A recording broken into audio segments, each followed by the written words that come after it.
ತಾಳಿಕೋಟೆ ಪಟ್ಟಣದಲ್ಲಿ 2ನೇ ದಿನದ ಪ್ರವಚನ ಕಾರ್ಯಕ್ರಮ.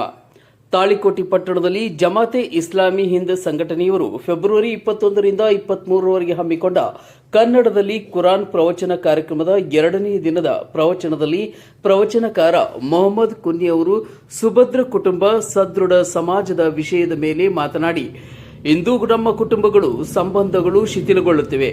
ಜನ್ಮ ನೀಡಿದ ತಂದೆ ತಾಯಿಗಳು ನಮಗೆ ಭಾರವಾಗುತ್ತಿದ್ದಾರೆ. ಅವರನ್ನು ವೃದ್ಧಾಶ್ರಮಗಳಿಗೆ ಸೇರಿಸುವ ಕೆಲಸ ನಾವು ಮಾಡುತ್ತಿದ್ದೇವೆ. ಮಾನವೀಯತೆಯು ಮರೆಯಾಗುತ್ತಿದೆ.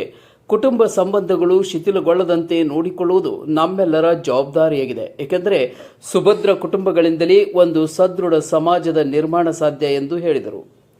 ಇನ್ನು ಕಾರ್ಯಕ್ರಮದ ಸಾನ್ನಿಧ್ಯ ವಹಿಸಿ ನಾವದಿಗೆಯ ರಾಜಗುರು ರಾಜೇಂದ್ರ ಒಡೆಯರ್ ಶಿವಾಚಾರ್ಯರು, ಶ್ರೀ ಸಿದ್ಧಲಿಂಗ ಮಹಾಸ್ವಾಮಿಗಳು ಹಾಗೂ ಜ್ಯೋತಿಷ್ಯ ಹಾಗೆ ವೇದಿಕೆ ಮೇಲೆ ಆಸೀನರಿರ್ತಕ್ಕಂಥ ಮೌಲಾನವರ ಆದಿಯಾಗಿ ಎಲ್ಲ ಗೌರವಾನ್ವಿತ ಹಿರಿಯರೇ, ತಾಳಿಕೋಟೆ ಮತ್ತು ಸುತ್ತಮುತ್ತಲಿನ ಎಲ್ಲ ಹಿರಿಯರೇ, ತಾಯಂದ್ರೆ, ಆತ್ಮೀಯರೇ ಹಾಗೂ ಪತ್ರಕರ್ತರು, ಮೊಟ್ಟ ಮೊದಲನೇದಾಗಿ ಜಮಾತೆ ಇಸ್ಲಾಮಿ ಹಿಂದ್ ತಾಳಿಕೋಟೆಯ ಸಮಿತಿಯವರಿಗೆ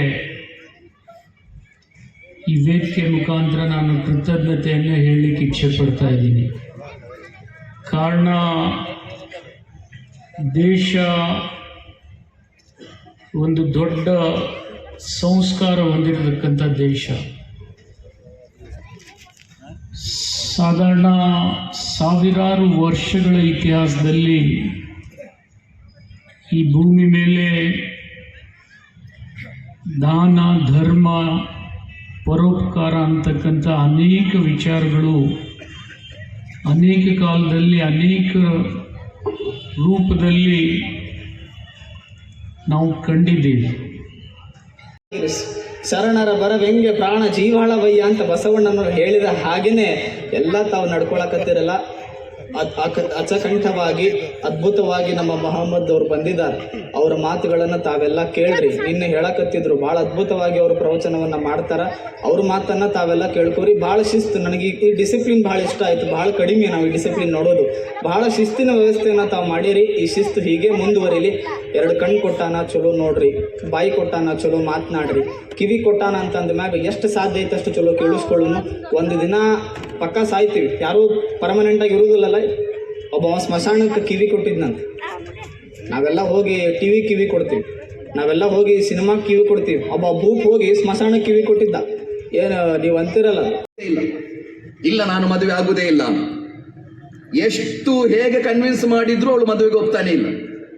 ಕೊನೆಗೆ ಆಪ್ತ ಸಮಾಲೋಚಕರ ಮೂಲಕ ಕೌನ್ಸಿಲಿಂಗ್ ನಡೆಸಲಾಯಿತು. ಆವಾಗ ಆ ಹೆಣ್ಣು ಮಗಳು ಹೇಳಿದ್ದು, ನಾನು ನನ್ನ ಪೇರೆಂಟ್ಸಿನ ಕುಟುಂಬವನ್ನು ನೋಡಿದ್ದೇನೆ, ಆದ್ದರಿಂದ ನನಗೆ ಕುಟುಂಬ ಬೇಡ. ನಾನು ನನ್ನ ತಂದೆ ಮತ್ತು ತಾಯಿಯ ದಾಂಪತ್ಯ ಜೀವನವನ್ನು ನೋಡಿದ್ದೇನೆ, ನನಗೆ ಆ ಬದುಕು ಬೇಡ, ಆ ಬದುಕು ನನಗೆ ಬೇಡ, ಸಾಧ್ಯ ಇಲ್ಲ ನನಗೆ. ಸಹೋದರರೇ, ನಮ್ಮ ಕುಟುಂಬ ಜೀವನ ಅತ್ಯಂತ ಒಳ್ಳೆಯ ದಾಂಪತ್ಯ ಎಂಬುದು ನೀವು ನಿಮ್ಮ ಮಕ್ಕಳಿಗೆ ಕೊಡಬಹುದಾದ ಅತಿ ದೊಡ್ಡ ಎಜುಕೇಶನ್. ಅದು ನಿಮ್ಮ ಮಕ್ಕಳನ್ನು ನೀವು ಡಾಕ್ಟರ್ ಮಾಡುವುದಕ್ಕಿಂತ, ಎಂಜಿನಿಯರ್ ಮಾಡುವುದಕ್ಕಿಂತ ನೀವು ನಿಮ್ಮ ಮಕ್ಕಳಿಗೆ ಕೊಡುವ ಅತ್ಯಂತ ದೊಡ್ಡ ಎಜುಕೇಶನ್ ಯಾವುದೆಂದರೆ ನೀವು ಮತ್ತು ನಿಮ್ಮ ಪತ್ನಿಯ ಮಧ್ಯೆ ಇರುವ ಅತ್ಯಂತ ಪ್ರೀತಿಯ ಸಂಬಂಧ, ಅತ್ಯಂತ ಒಳ್ಳೆಯ ದಾಂಪತ್ಯ. ನನ್ನ ಮಗ ಕುಟುಂಬ ಜೀವನ ಕಲಿಯುವುದೆಲ್ಲಿಂದ? ನನ್ನ ಕುಟುಂಬದಿಂದ. ನನ್ನನ್ನು ನೋಡಿ, ನನ್ನ ಮಗಳು ಎಲ್ಲಿಂದ ಪ್ರೀತಿ ಕಲಿಯುವುದು, ಕುಟುಂಬ ಕಲಿಯುವುದು ಎಲ್ಲಿಂದ? ನನ್ನ ಮನೆಯಿಂದ ಕಲಿಬೇಕಲ್ಲ ಅವಳು. ನನ್ನನ್ನು ನನ್ನ ಪತ್ನಿಯ ಮಧ್ಯೆ ಇರುವ ಸಂಬಂಧವನ್ನು ನೋಡಿಯೇ ನನ್ನ ಮಕ್ಕಳು ಕಲಿಬೇಕಷ್ಟೆ. ಸಹೋದರರೇ, ಕುಟುಂಬ ಎಂಬುದು ಮಕ್ಕಳಿಗೆ ಅನುಭವ ಆಗಬೇಕು, ಪ್ರೀತಿ ತುಂಬಿದ. ರತ್ನ ರಾಮಲಿಂಗಯ್ಯ ಮಹಾಸ್ವಾಮಿಗಳು ಆಶೀರ್ವಚನ ನೀಡಿದರು. ಕರ್ನಾಟಕ ಸರ್ಕಾರದ ಸಕ್ಕರೆ, ಜವಳಿ ಮತ್ತು ಕೃಷಿ ಮಾರುಕಟ್ಟೆ ಸಚಿವರಾದ ಶ್ರೀ ಶಿವಾನಂದ ಪಾಟೀಲರು ಮಾತನಾಡಿ, ಎಲ್ಲ ಸಮಾಜದವರು ಜಾತಿ ಮತ ಭೇದ ಮರೆತು ನಾವೆಲ್ಲರೂ ಭಾರತೀಯರು ಎಂಬ ಭಾವದಿಂದ ಸದೃಢ ಭಾರತವನ್ನು ಕಟ್ಟಲು ಮುಂದಾಗಬೇಕು ಎಂದು ಹೇಳಿದರು. ವೇದಿಕೆಯಲ್ಲಿ ಹಲವಾರು ಸಮಾಜದ ಗಣ್ಯರು, ಮುಖಂಡರು, ಹಿರಿಯರು ಉಪಸ್ಥಿತರಿದ್ದರು. ದೇವು ಕುಂಚಬಾಳ್, C9 ಕನ್ನಡ, ತಾಳಿಕೋಟೆ.